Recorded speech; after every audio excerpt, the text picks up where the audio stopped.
everyone. It is time for the final wrap-up of the year, my December wrap-up, where I will tell you what I read in December, what I didn't get to, and what I thought of the ones I did.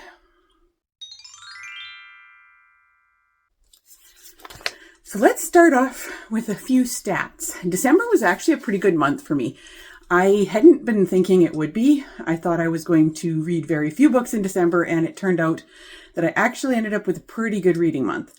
So I ended up reading 8 books. It equaled to 2,407 pages. I did have 2 DNFs, but in this case, they were both soft DNFs. One of them is this one here, A Mathematical Nature Walk by John A. Adams. I had been reading this for my last Read It or Unhaul It challenge, which I'll post a link to up in the corner. And I got to page 80, but I decided to soft DNF it. It's not that I don't want to finish reading this book. It's just that it's going to take me a long time because I can only read maybe 1-2 questions a night. And there's, I think, over 100 questions in it. But as you can see from, here I'll show you, it is rather heavy on the math. So it's not something that you just sit down and read cover to cover. So I am soft DNFing that, but I am keeping it by my bed, and I will read a chapter every now and then until I eventually get it done. So, but I did make it 80 pages in, which is pretty darn good for a book that heavy on the math. Then the other one I DNF'd was called Woman Captain Rebel by Margaret Wilson. This was an ebook that I was reading. I had it out on Libby, and I got, I would say about 14% into it, but I decided to soft DNF it. I do want to read it again later, but I just found I had another ebook out from Libby as well, and I found that I was reading that one more often, so I wasn't giving this one the attention it deserves. It's a story about an Icelandic sea captain, a woman in, I believe it was the 1700s. So I really do want to read it, but at the time I was gravitating more towards the other ebook that I was in the middle of, so I wasn't reading that one, so I thought I would soft DNF it and take it out from the library another time. My average rating for the month was actually really good. I ended up with an average rating of 4.6, which when you see what I was reading this past month, you'll see why it was so high. I read 7 novels and 1 sort of graphic novel. You'll see what I mean when I get to it. I didn't really know where to put it on my list, so I put it as graphic novel. They were all fiction, 7 adult and 1 children's book. 4 came from the library and 4 were owned by me. So I'm still around that 50-50 mark on whether I'm reading books that I own or books from the library. They were all physical reads that I finished. I read 5 series books, and I did start 3 new series. And then I read 6 new authors. 6 of the 8 were authors that I hadn't read before. So that was kind of my stats for the month. I'll start off the book talk by telling you about the casualties for the month, or the ones that I either didn't start or didn't finish yet. There are 2 that I am partways through and 1 that I just didn't get to, and so it's going to go back on the shelf for another time. That one that I didn't get to is Fahrenheit 451 by Ray Bradbury. This is classic science fiction dystopian. And it was for one of my prompts for my December TBR game, so I won't be able to get my reward carrot this time. But I didn't actually start that one, so it's just going to go back on the shelf for a future date. I did get about halfway into Winter's Fire by Giles Christian. This one was another one that was on my TBR, and I've been wanting to read it for a long time because it's the second book in a trilogy, and as you know, I have trouble with finishing trilogies, so I was forcing myself to move on to the next book because I have read the first book twice and haven't finished the trilogy. So I did get about halfway, and I am going to be finishing that one pretty soon here in January. The other one that I got about 30% into is The Lake House by Kate Morton. This book follows a dual timeline. You have a woman in 2003 who is a detective. She is on leave in Cornwall, and she comes across this abandoned house that looks like it's frozen in time. And she starts looking into it and discovers the story of the Edivane family. In 1933, their baby Theo ended up disappearing, and nobody was able to solve the crime. And so you're following Sadie, this detective, in present day, and Alice and Deborah are the two Edivane sisters that are still alive. And then you're also following the events that happened in the 1930s and even earlier. So you're following the dual timeline as they try and figure out what happened to baby Theo. And so far, I'm really, really enjoying this book. I love Kate Morton's writing. This is the first one of hers that I've actually read, but I have quite a few to read, and I'm loving her writing so far. And I will be finishing this one in January as well. This was my pick for the November prompt for the BTS Book Club challenge that I'm doing. So I need to get that one done as soon as possible so that I can finish off that challenge. So those are my partial reads of December. So let's get on to the books that I did finish. I'm going to tell you about these ones from longest to shortest, just for a fun way to do it this time. So the longest book I read, coming in at 415 pages, was The Pale Horseman by Bernard Cornwell. This one is the second book in his Uhtred of Bebbanburg series that I've been reading. It follows Uhtred as his destiny is entwined with King Alfred of Wessex. And Uhtred is assisting Alfred, but he also has ties to the Danish Vikings, so it leads to some interesting conflicts. And this one was really good. I gave this 5 stars again, just like I did the first one. I love Bernard Cornwell's writing. He is such a good storyteller. He weaves the events, the historical events, into the story so well. You have the perfect flow of, high points and low points. And he's just such a good storyteller. And when he writes battle scenes, he writes them very well. When it got to the end of this book and I was in the final big battle, I don't think I breathed for that entire section of the book that I was reading. So this one was definitely a 5-star. I really enjoyed it. I'm looking forward to reading more of his, more of this series this year, and maybe some more of Bernard Cornwell's other books. So the next book at 392 pages is Assassin's Apprentice by Robin Hobb. This is a well-loved classic fantasy. In this book, you're following a young boy named Fitz. He is the bastard son of one of the princes of this kingdom, but he gets dropped off at the royal keep by his grandfather, who he doesn't really know. He's only 5 years old at the time, and told that, here, he's your problem now. He gets taken in and raised in the keep. A large portion of his time is spent in the stables, and then he moves into the actual keep. His father was the crown prince who was going to take over the throne. But because of the scandal, he ends up abdicating his position and leaving. So Fitz has a bit of a tenuous position because there's a lot of people that hate him because of that. There's people who are afraid that he's going to try and make a claim to the throne, even though he has no ambitions of that himself. So this one is following Fitz as he grows up, and he gets trained by the king to become a royal assassin. He gets trained by the king's assassin. And you're following his story. There's a bit of magic involved in the world that's quite interesting. I'm looking forward to reading more of that. And Fitz's character is just so good. I fell in love with Fitz right away, and the stuff that happens towards the end of the book was like wrenching my heart out. And I haven't even gotten to the craziest parts of this trilogy yet. But this is the first one in the trilogy, the Farseer trilogy, and I'm planning to read the other 2 this year as part of my goal to finish trilogies. And I did give it 5 stars. I really enjoyed it. Next up at 387 pages is The Word is Murder by Anthony Horowitz. This was another 5-star for me, and this is why you can see why my rating was very high for this month. I had a lot of 5-star reads, which was nice for December. This book is the first one in his Hawthorne and Horowitz series.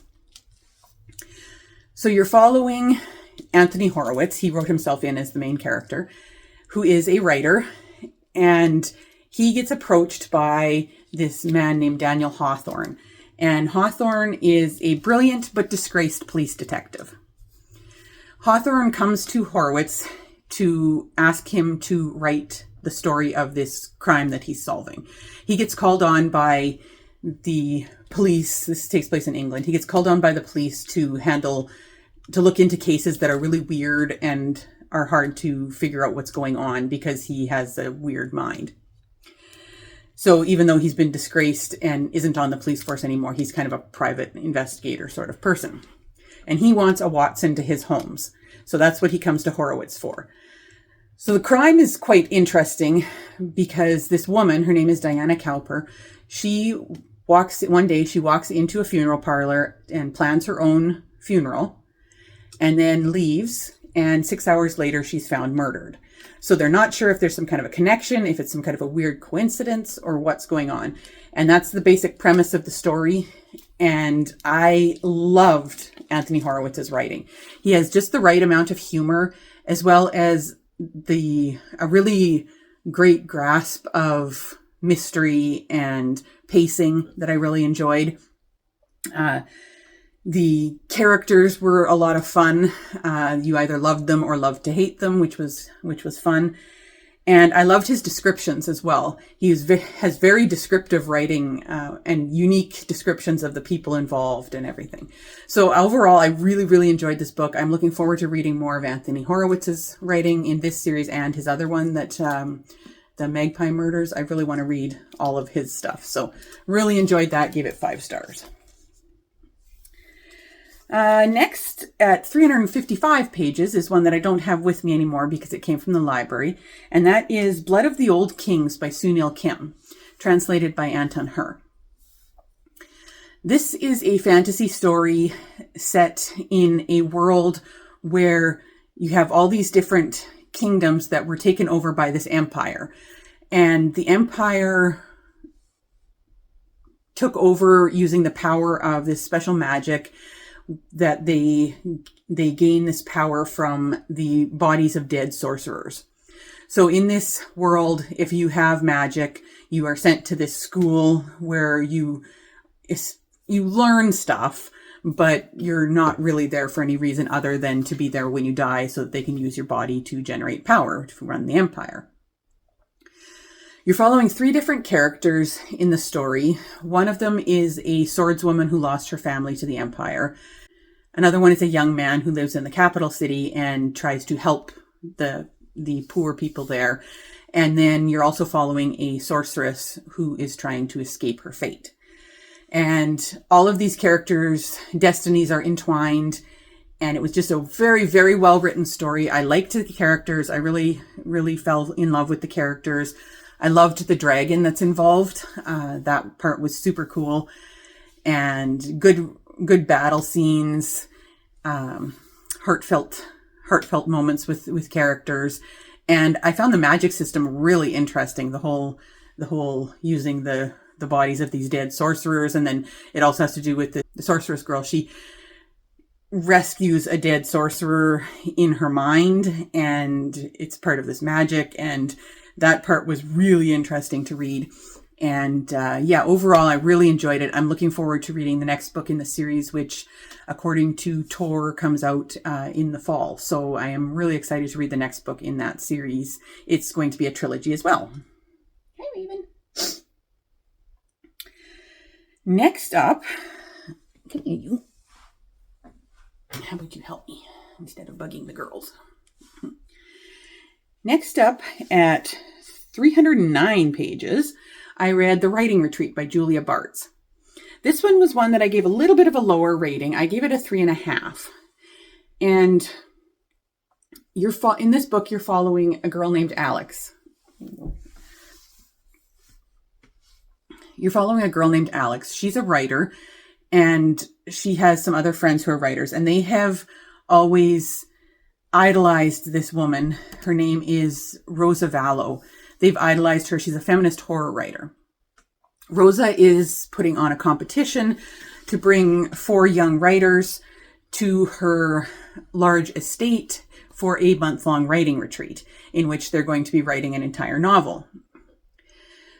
So Alex has applied for this position, and at the last minute she does get in, along with a friend of hers named Ren. Unfortunately, she and Ren have had a falling out and are not speaking to each other, and there's a whole bunch of issues there that have happened between the two of them. And they both get in at the last minute, so it ends up there's 5 girls at this retreat. And then things start getting weird.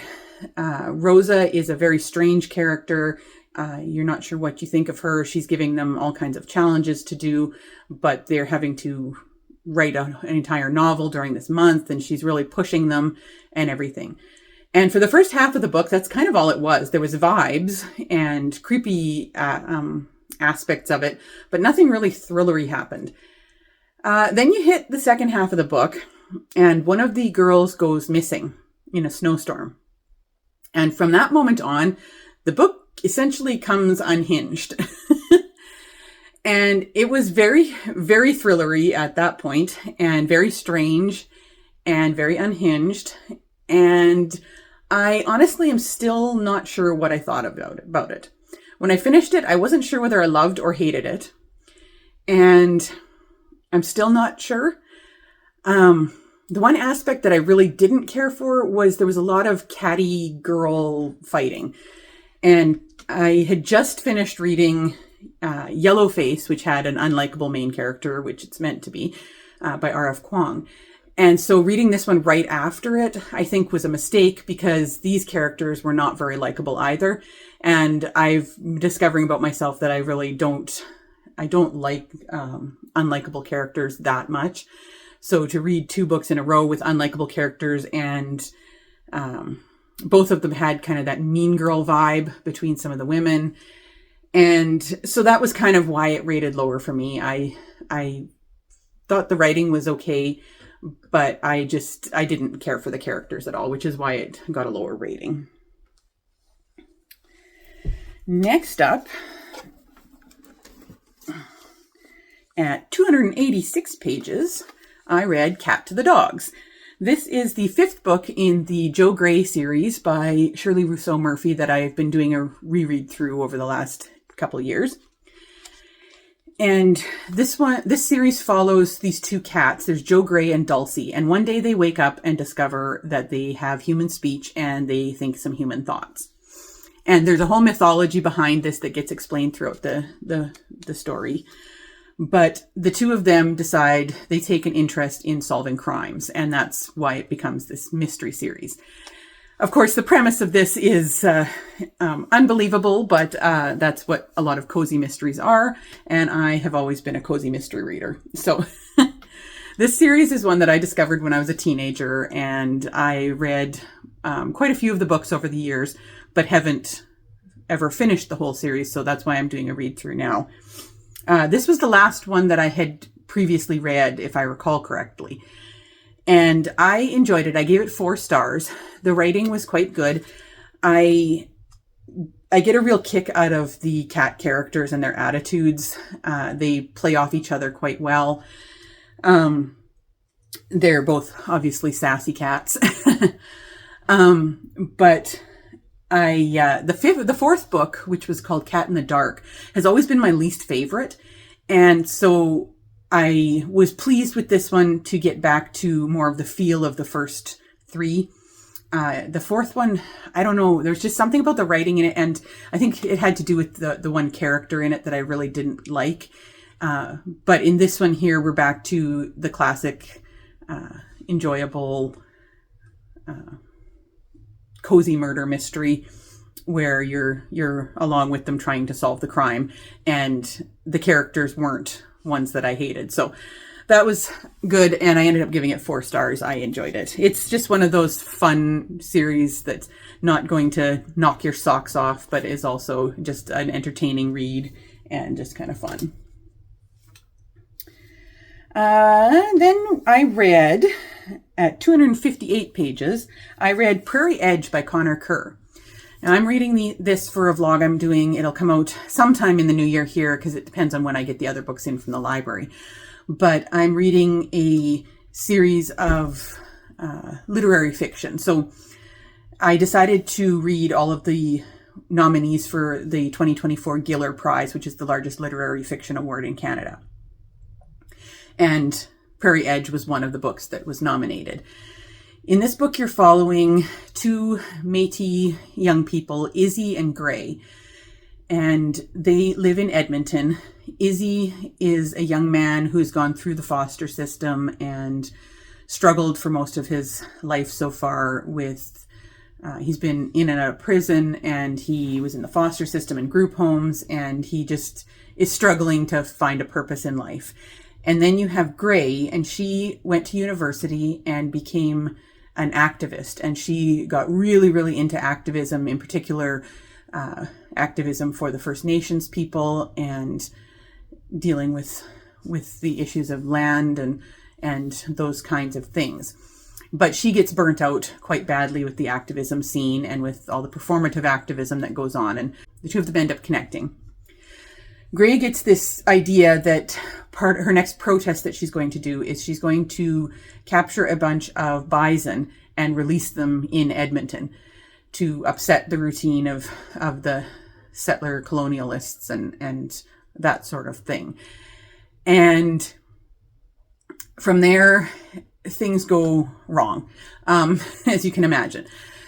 And I just found the characters were really, really good in this book. I don't read a lot of literary fiction because I do tend to find a lot of it quite pretentious, but I didn't find that with this one. The character voices were really strong. I found their what they were going through was very interesting. It brought up some really good topics of discussion, things around what it means to be First Nations and Métis in this current culture. It brought up a lot of issues about activism and how so many people nowadays are doing the performative activism where you do one little thing that makes you feel good, but you're not actually doing anything that helps. And there was discussion on addictions, on the foster system and the group home system and how that affects people's lives. And just overall, it was a very, very good book. And I did enjoy it, and I gave it 4.5 stars.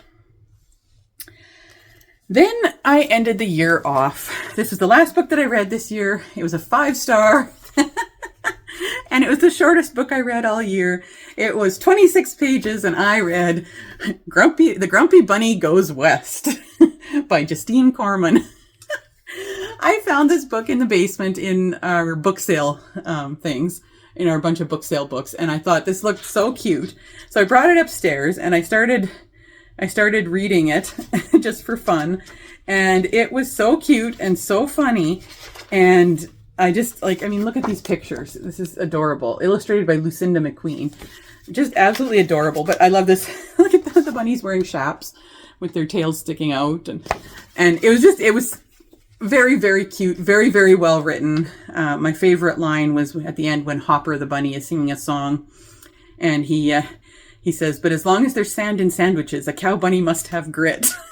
I laughed so hard about that. This was just a cute book. It was a fun way to end the year. And I gave it 5 stars because it was so adorable. So that was my books that I read for December. And now we are done 2024, moving on to 2025. I will put up on the screen my best and worst videos of the year, so you can check those out. And I will be seeing you soon with more videos in the new year. Bye.